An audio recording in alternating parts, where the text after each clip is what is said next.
bonjour à tous nos téléspectateurs et bienvenue à eux aussi. Il faut déjà comprendre que j'ai l'habitude de dire que la nuit de prière, déjà, c'est une consécration à Dieu. C'est un acte de consécration. Ce n'est pas pour les enfants, c'est pour des personnes qui sont consacrées à Dieu. Donc si les gens comprennent ça de plus en plus, vous allez voir, les chrétiens ne vont pas dormir à la maison quand ils savent qu'il y a une nuit de prière à la bière. Non, les gens viendront, les gens se mobiliseront et avec leurs enfants.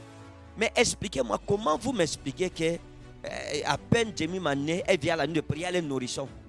Elle vient à la nuit de prière, à toutes les nuits de prière. Pourquoi? Parce que même si c'est comment, même si on dit quoi, vous savez que scientifiquement il est prouvé que lorsqu'un bébé est dans le ventre, il dérange sa mère, on met de la musique, on colle un téléphone qui joue à la musique, ou bien en fait de la musique à côté du ventre de la mère, l'enfant s'endort dans le ventre de sa mère. Il arrête de déranger sa maman. La même chose pour nos enfants. Quand nos femmes sont enceintes, nous devrions mettre des adorations pour que les enfants soient imbibés déjà de la présence de Dieu. La même chose à l'église. Même si l'enfant vient pour dormir, dans son sommeil, les anges sont envelus. Il y a quelque chose spirituellement qui se passe dans sa vie. Ce vendredi 23 septembre, à la bille, je vous dis la vérité. Si tu aimes ta vie, ne manque pas. Ne manque pas du tout. Viens avec les enfants. Venez. Ne dis pas que non, c'est la rentrée scolaire. C'est dans sa présence que ton enfant deviendra un génie à l'école. Mais si l'enfant a échoué pendant toute l'année scolaire, viens avec ton enfant. Crois en la parole du prophète. Ramassez tout le monde, même les nourrissons. Venez. Sortons de nos maisons. Toi qui n'es jamais venu à la nuit de flammes, qui n'as jamais fait la nuit de prière, parce que pour toi c'est un gros sacrifice. Donc, tu peux faire ce sacrifice pour Dieu. Et tu veux que Dieu te bénisse comment? S'il te plaît, commence à faire pour Dieu ce que tu n'as pas pu faire dans le passé. De tous ceux qui ont été absents pendant le mois d'août, septembre, c'est le mois du rattrapage. Sortons de nos maisons. Yaoundé, sortons. 23 septembre, 21h à la bille. Quelle que soit ta situation, voici l'occasion. Viens, on crie ensemble. Et si vos péchés sont rouges comme le cramoisi, ils deviendront blancs comme la neige. Il dit, venez et plaidons ensemble. C'est la nuit, voyez, c'est calme. C'est le moment de la rencontre avec Dieu. La Bible dit que Jésus-Christ passait la nuit à prier. Donc lui faisait la nuit de prière tous les jours. Nous, c'est seulement une fois par mois à Yaoundé. Avec pour les chrétiens, moi, j'ai fait plusieurs nuits de prière par mois. Donc, il vient. Et Jésus était puissant parce qu'il priait la nuit.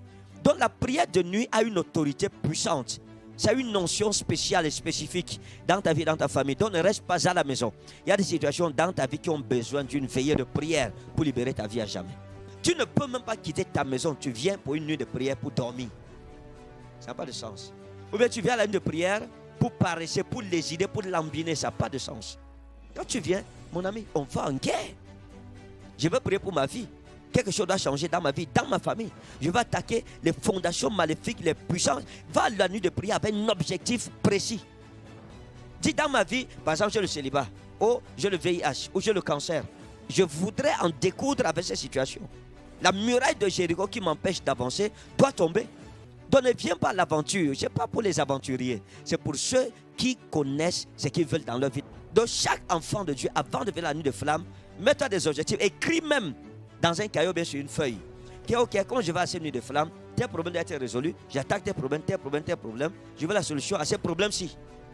Et quand nous prions, tu pries avec foi, ça va arriver. Et ce vendredi 23 septembre et 30 septembre, 23 septembre à Yaoundé, à la bille, et 30 septembre à Douala, je veux prophétiser comme un malade. Douala, je serai là personnellement. I promise you. Je vous dis la vérité. Je serai là.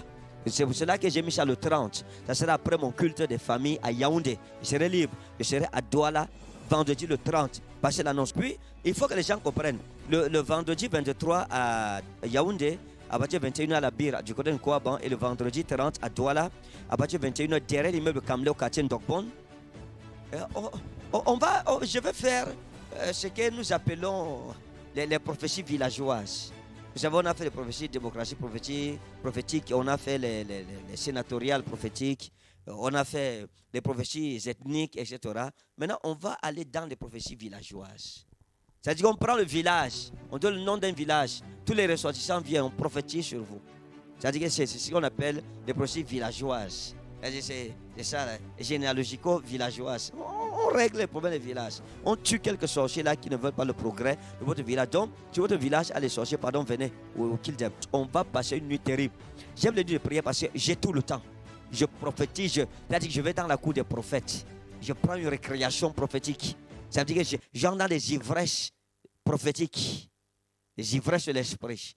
Donc, quel que soit votre cas, votre situation, venez, prions et Dieu vous accordera la délivrance. Les malades, ne manquez pas. Que Dieu vous bénisse.